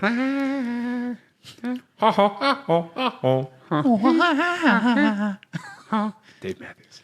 Gunpei Yokoi dies from a double car accident. A double car accident. Yeah. Now, can someone explain to me what a double car It's accident when 2 is? cars have an accident. Is that really just it? I that's what it said. It's just 2 on cars that Wikipedia. I don't know crash into each other? Wasn't he like changing a tire and he got hit by a car? Oh no! While he Maybe was- I don't know. Maybe another car hit or another maybe car he had an and that- accident and then he was outside talking to the people he had an accident with. And the But he accident got happens. I think he got hit while he was standing outside. Gunpei. If you want to hear more about Gunpei Yokoi, check out the Hair the Dogcast that was released last week, which has a lot of us gushing over how great he was. Yep, the best and worst of Nintendo. He's a fabulous man, by the way. Everyone only had great things to say about him. Mm-hmm. The Super Nintendo released their 3rd version, the smaller model, the SNS 101, released at retail at $99.95. Fair price. Let's talk about some of these games. I'm just going to go through the list of all the games released this month, and if you have strong feelings... do. Oh yes. Unfortunately, I have strong feelings about the first one. This is a great month. Holy shit. Mortal Kombat Mythology Sub-Zero. Okay, this is October not 1st. indicative of No, Love it, bitch. but this is a great month. This game, I was pumped. Mortal Kombat Mythology Sub-Zero. you? I was pumped. Okay, we learned more didn't about even know what it Sub-Zero, was. and there's an adventure game based on him. This will be great. Oh my God, and so GamePro reassured me this would be great. Turns out it wasn't great. Oh no.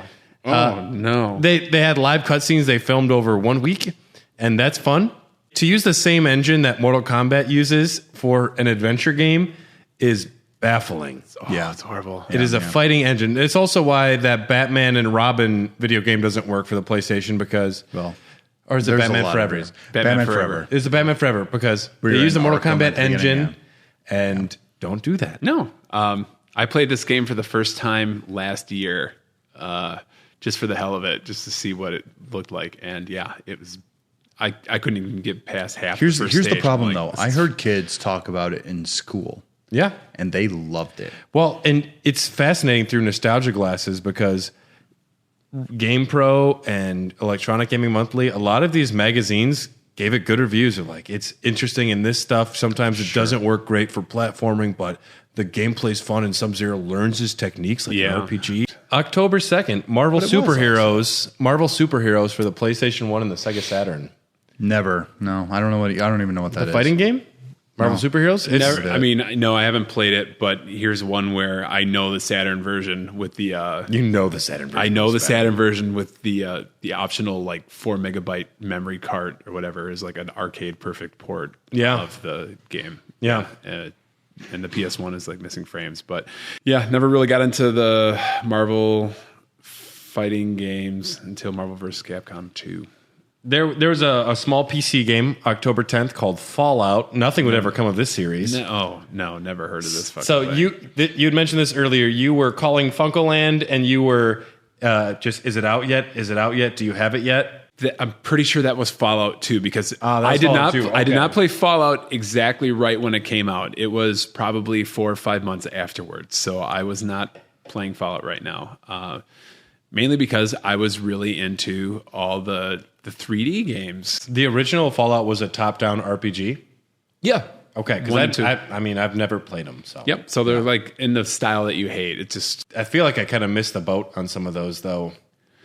I don't know. I mean, they have since modernized them with Pillars of Eternity and Divinity Original Sin on Baldur's Gate 3 that's coming out. I haven't played a lot of them, the newer versions either, but I hear they're Divinity for sure is fantastic. But you wound up falling in love with Fallout eventually? Yeah, absolutely. Yes. Fallout is probably my favorite franchise. It's the only thing I actually have like multiple items of swag, and I have the board game as well. And the only video game tattoo I would get would be Vault Boy. And of course, Fallout, the series would never be disrespected or treated poorly by any company ever after this. Nope. October 10th also saw Star Wars Jedi Knight Dark Forces 2. Yep. Great game. It's very good. Looked awesome.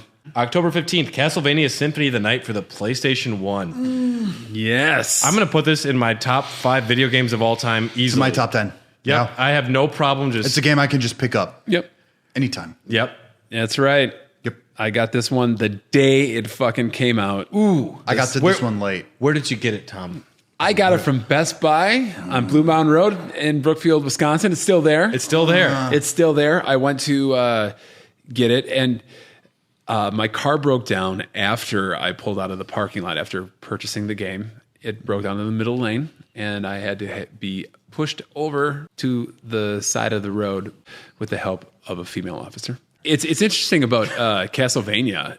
There wasn't a lot of heat around this game that I remember when it was released. 2D. It's a stupid 2D game. It's a dumb 2D game. Why would anyone want to play a 2D game with... play the 3D how many shit. polygons does it have? I mean, honestly, I probably had the same kind of mindset, but there was something about it where I'm like, this looks really good, and I want to play it. I love the reviews. When you go across all the magazines and all of the sites that you can find reviews of back then, it's either 1 out of 10. Stupid 2D game. It looks... Why are they even trying to make a game of the past? And other people just realizing this is one of the best games ever made. This is an incredibly solid, fascinating, interesting take on 2D exploration platforming because, you had Super Metroid and, the original Metroid, which are creating Metroidvanias to an extent. But Super more than anything. More, I mean, but the Nintendo one had, to an extent, some of that. But Metroidvania was really born from this game because it took the Super Metroid gameplay style, Metroid, and it just refined it. Oh God, it's so good. And then of course, so slick. And then the twist when you find out that Bruce Willis was dead the whole time at the end of the game. No one saw that coming. He was Shaft, and then you must murder him as a ghost. Very good. Bruce Willis was Shaft the whole time. I said that's inappropriate. And I killed him. This is going to be wrong. This is back when Konami was actually fucking great, and kudos to them for keeping this game in development, or even choosing to go down the 2D route and having the anachronistic kind of style. Because everyone is all about the fucking polygons back here, Another game came out that was very important, Age of Empires for the PC. Now, I played this one. As far as PC gaming goes, this is my first one of the only PC games that's ever really mattered to me. Let's take Warcraft, let's take Civilization, and put them together in a big bowl. How did my parents know to get us Age of Empires? Did my brother make that? Brian, you're listening. Why do we have Age of Empires? Because that doesn't make sense to me still. But I remember playing the shit out of this game. Why'd you let us do that? And getting the Corvette codes or whatever, so you can... Oh, yeah. I forgot about that. I forgot about those. I still don't understand how our terrible little family PC was even able to play this game so well and how it worked. But it doesn't look great. But when you look at it, it is mostly sprite based, and the sprites are pretty. It is. It's completely there's sprite based. There's no poly to it. So the fact game that is it could great, run, though. and Age of Empires 2, people still contend is the best RTS they've ever played. I love Bill Gates does an AMA, and one of the top voted comments is, "Get us a new Age of Empires." I've heard great things about 3, but Age of Mythology. Age of Mythology, yeah. Mortal Kombat 4 that same day hits the arcades. Oh boy. And Don't know anything Mortal about Tuesday. Mortal Kombat 4, Terminal Tuesday? yikes. I don't know. It went 3D, and a lot of people, I think, liked it at the time, but everyone would agree it didn't age well. Never played it. It looked like a pile of shit. Yeah, neither did This I. is another PC game. For some reason, my family had it. I don't know. Really? My brother probably found it in a bargain bin. Sure. Yeah, but it sucked. Colony Wars for the PS1. Crash Bandicoot 2 comes out October 31st. Wrath of Cortex, very good game. Cortex Much better Strikes than Back. one. Sorry, Wrath of Cortex is a PS2 3. game. That was my first and only Crash Bandicoot game. So Crash Bandicoot 2 was the first time that I saw a PlayStation in action. It was right around this time, back when I was a 10-year-old. Family friend Andrew brought over his PlayStation, and I remember the first time seeing the console start up and that white screen and the sound of the PS1 starting up. Ooh. That's when I knew we needed to get this fucking PlayStation thing. I've seen the future, Mother. Mother, please, I require this game. Thou shalt have this game, Bradley. The first Crash game, notoriously not that good to play once you get to a certain level in the game.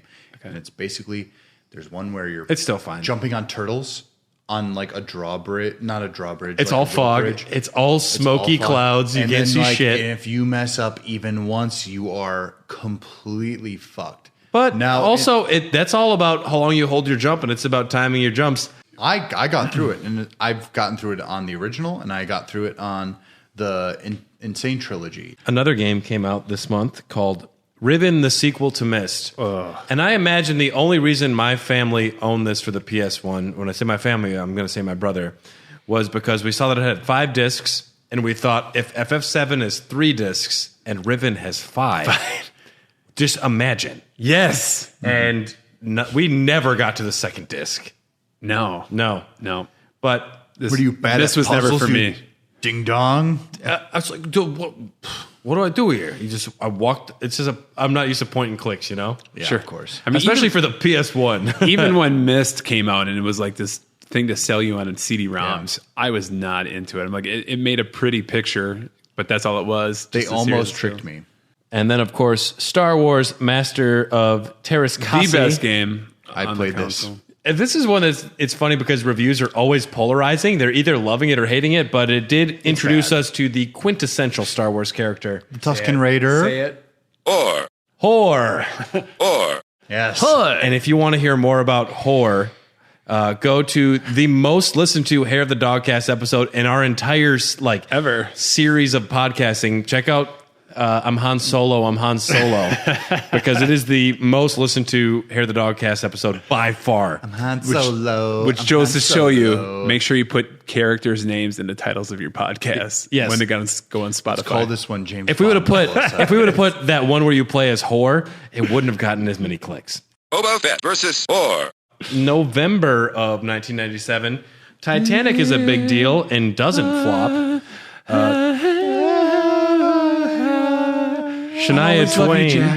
Shania Twain releases "Come On Over." Come on over. Come on over, Nope. baby. Wrong. I got Shania that. Twain. That's not. Whose bet has your boots Christina, been baby. under? That is Shania Twain. Damn, I feel like a woman. That's I feel like a woman.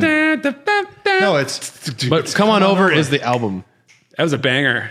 Oh, I love Shania Twain. I still have a crush on Shania boy, Twain. God, She she's became great. this became I the really got biggest that wrong? biggest selling album in country music history and the biggest selling album by a female artist of all time.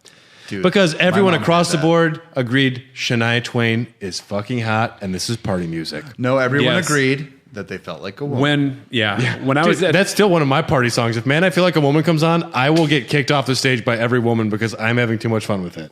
when I was at Thanksgiving in 1997, You feel and you look like with one. my That racist big old uncle. beard of yours. Was that Tom? When I was at Thanksgiving in 1997 with my racist uncle, when he said like, "That's Shania Twain, she's pretty cute," I was like, "Yeah, dude." And We just had a moment. and you had a moment where you Yeah, agreed. like, we agreed on That's like, something. oh, cool. Yeah, Yes. we agree that a hot woman's hot. Will Smith releases Big Willie Style. Offspring releases Pretty Fly for Grieven, Glouten, Globen. That's off of the album Smash, right? Americana. The final episode of Beavis and Butthead airs, the end of an era. Mike Judge being way too prescient about how stupid America would get. Yeah, no shit. And further predicts it later. And Mortal Kombat Annihilation releases in theaters and claims the #1 spot. Shit. I loved it. I loved that movie. I did. I loved it. Although Ermac's character would be retconned to oblivion in the best way. We'll get to that for the next Raw Dogs. Absolutely. Because Ermac is actually a great character, I found out. I think so too. Yep. November's got a shitload of great games, and the only notable news story is Sega is in discussion with Microsoft to make a 128-bit system possibly together. Sega was talking with everyone, though, and no one really wanted to hook up with him. It's like, it was on Messenger, and they're like, hey, what's up? How you doing? We're fine. Yeah. How are you, Sega? But it did mark the first time that Microsoft actually put its operating system on a console. Dreamcast ran a version of Microsoft CE. We have internet. A lot of games to go through. So we'll start up at the top here. If you have any strong feelings, chime in. November 1st, Ghost in the Shell for the PS1. Nope. No. Curse of Monkey Island for the PC. Oh, always wanted to get it. Looked beautiful. You never did? Cel-shaded, like, cartoon graphics. This was kind of one of the last gasps of that style of gameplay to an extent, I thought for right? sure you would be into this, Tom. I was. I don't know why I didn't play it, to be honest with you, because I remember reading through PC Gamer and all the reviews. That was my jam. Maybe I just wasn't into adventure games at the time. Possibly. But I don't know why I never played it. Myth Fallen Lords for the PC. Played the shit out of this demo. I played the demo a bunch. I did, yeah. I played the Bugs Life demo on PS1 as well, though. It looked really cool. It's polygonal. Bungie. This is a fucking Bungie joint. Pre-Halo. Shock Troopers Yes. for the Neo Geo Oh, my arcade. God. Mr. Neo Geo over here. We have our Ninfrendo Dylan, but we have Mr. Neo Geo Shock Tom. Troopers is a great game. If you like Akari Warriors or top-down fucking like shoot-em-ups, this is the best on the Neo Geo. I wish that through audio you could hear Dylan's facial expressions as Tom was talking about this. I'm just like I'm so perplexed.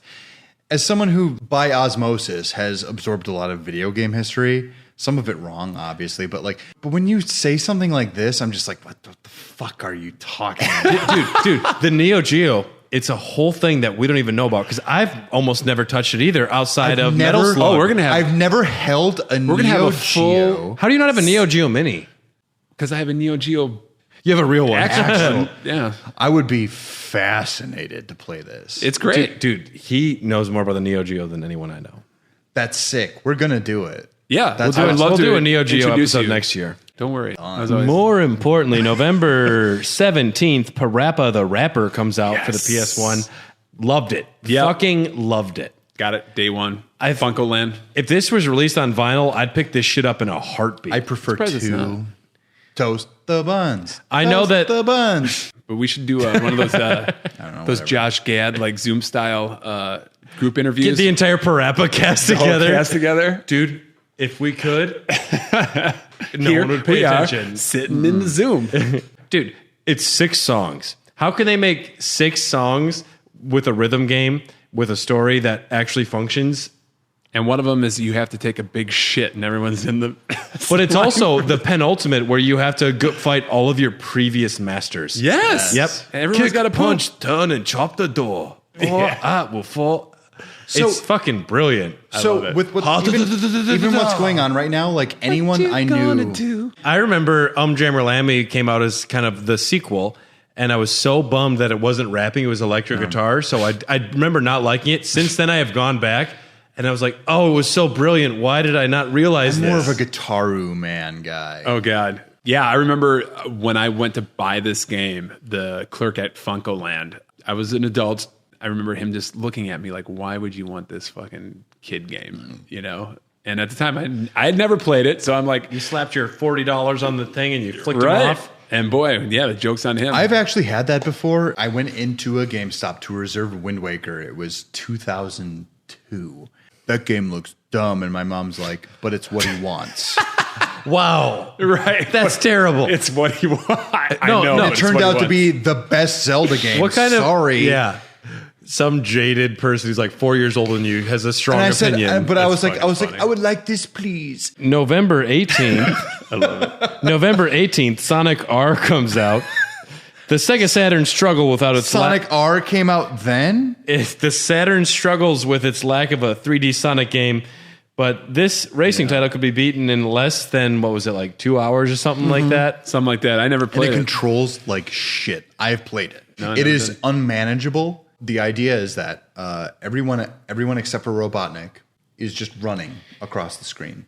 Okay. And there's supposed to be a drift mechanic that you can use. However, the drift mechanic is so god-awful, it's just unmanageable.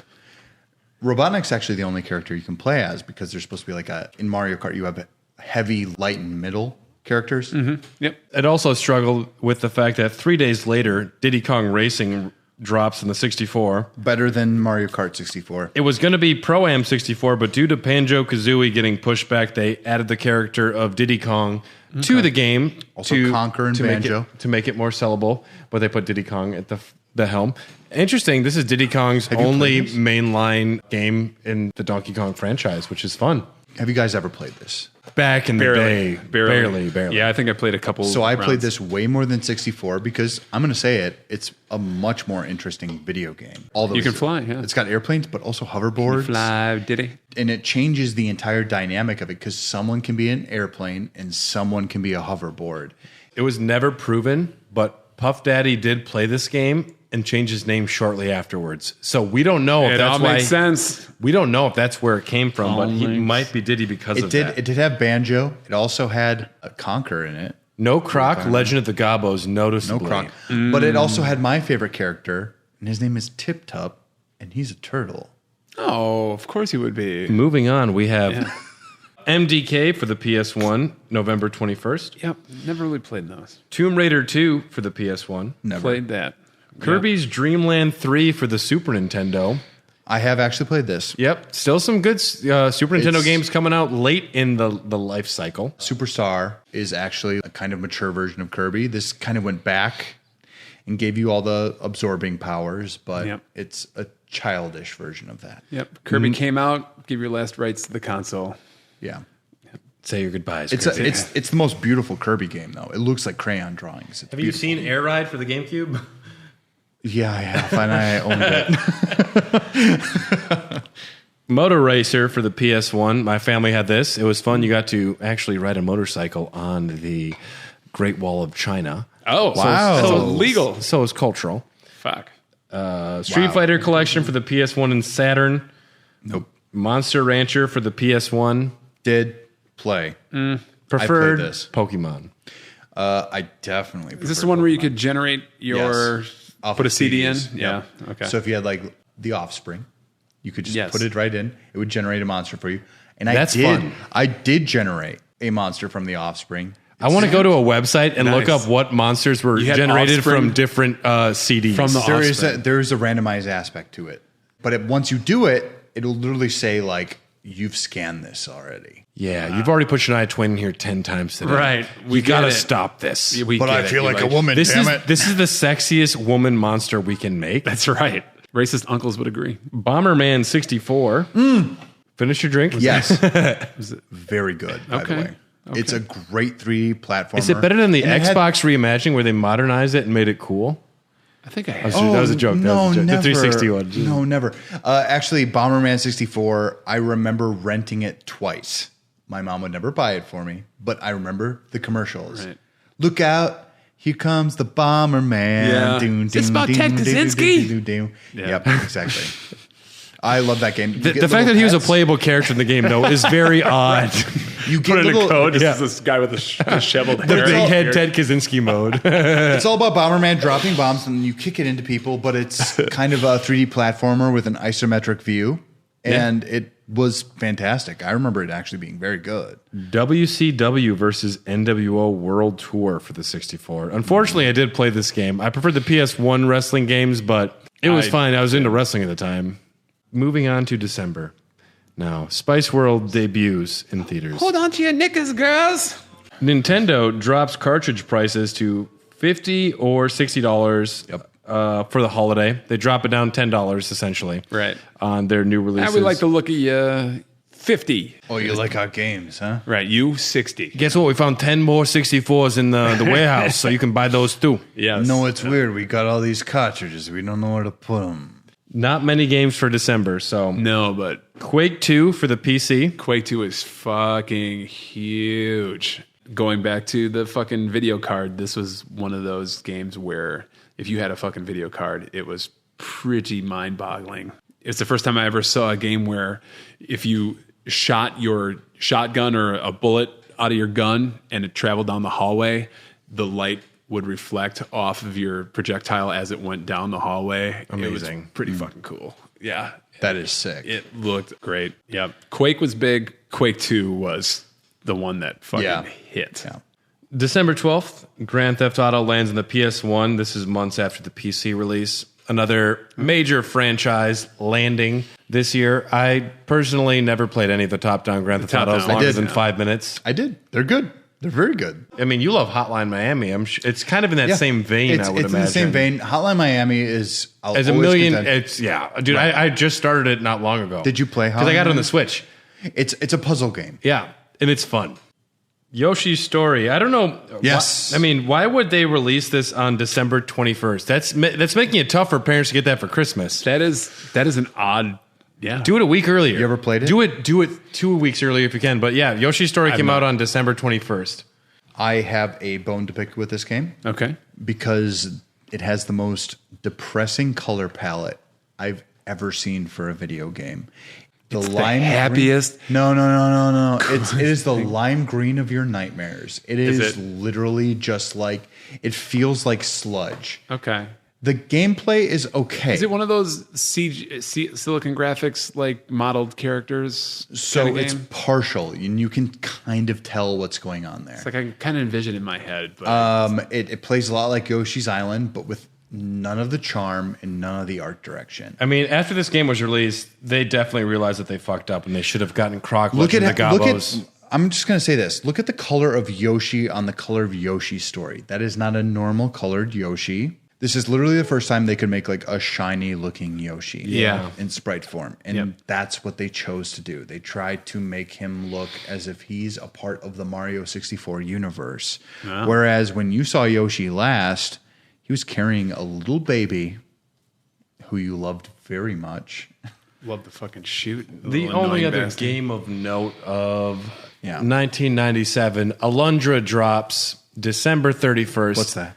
Now, if you haven't played Alundra, you are sadly missing out because Alundra is in the top 5 PS1 games of all time. Alundra? Is it a shooter? No. Alundra is like the Legend of Zelda, Link to the Past, almost Illusion of Gaia of the PlayStation 1. Okay. The main character has the ability to go into dreams, so characters that are suffering from like mental illness, he goes into their dreams, into the dungeons, and it's like a hack and slash exploration puzzle. Okay. Alundra is a game that I am desperate to replay as soon as I can because Alundra has aged fantastic. It is as good as Zelda, and it is sadly a hidden gem. 86% on Metacritic. When did you play this? I played it back on the PS1 back in the day. Maybe I've never heard of this game. Can you show me like a picture? this is just like that's a picture of like the case there, but it looks kind of like that. That looks good. I mean, the screenshots look good of it. Okay. And the story's interesting in that you go into people's dreams to try and like figure out what's wrong with them and to heal them because the dream world is like invading or something like that. But even there's a situation with like twins where the twins have like shared dream mechanisms where you have to like go between two different. Dude, Interesting. Alundra. That's sick. That was 1997. It was a great year. And we have Mario Kart 64. We have GoldenEye. We have Star Fox. Yep. We have Castlevania Symphony of the Night. We The have ones people Final remember. Fantasy 7. Yep. Diablo, Ultima, Quake 2, Fallout, baby. Fallout, baby. Crawl out through the fallout. Sadly, the Saturn didn't do well. No, it was still chugging along. It still made it through 97, but Not for too much longer. okay. So 97 is a great year. What are the other years that you guys would attribute as the greatest best years? As far as shooting from the hip, I'd go 2007. I'm not 100%, but I want to say Assassin's Creed, Mass Effect, BioShock. BioShock, and also Halo 3 landed that year. Yeah. That one's a staggering Usually year. known as one of the big ones, yeah. I would also go 2018. It was a very good year. Oh, I would say 2017. Tom, how can people get a hold of you or the podcast? Yeah, well, if you're listening to this, thank you. Feel free to check us out on the Dogcast as well. That's more kind of current eventsy, and then we do a topic of the show. Our last episode was the best and worst of Nintendo, and you can get a hold of us at Twitter at HotDogcast. Email us at hairthedogcast@gmail.com. I'm at Tom_Wagner on Twitter.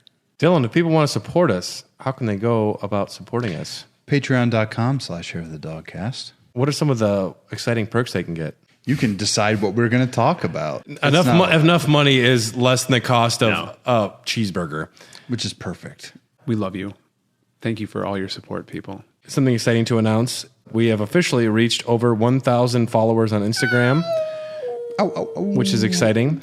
And you can also find us on Facebook at Hair of the Dogcast. We are Instagram. We're Instagram at Hair of the Dogcast, at Hair of the Dogcast. I think so. Yeah. Thanks for tuning in to Raw Dogs. Coming up next will be a Patreon exclusive episode. If you want to hear about me and Dylan's favorite and least favorite Mortal Kombat characters, we have a lot of strong opinions, and it's one of those.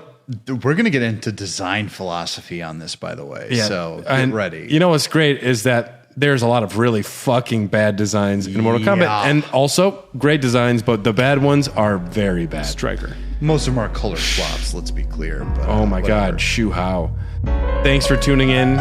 This has been Raw Dog for part of the Greenlit Podcast Network. We'll see you next time. Thanks for listening.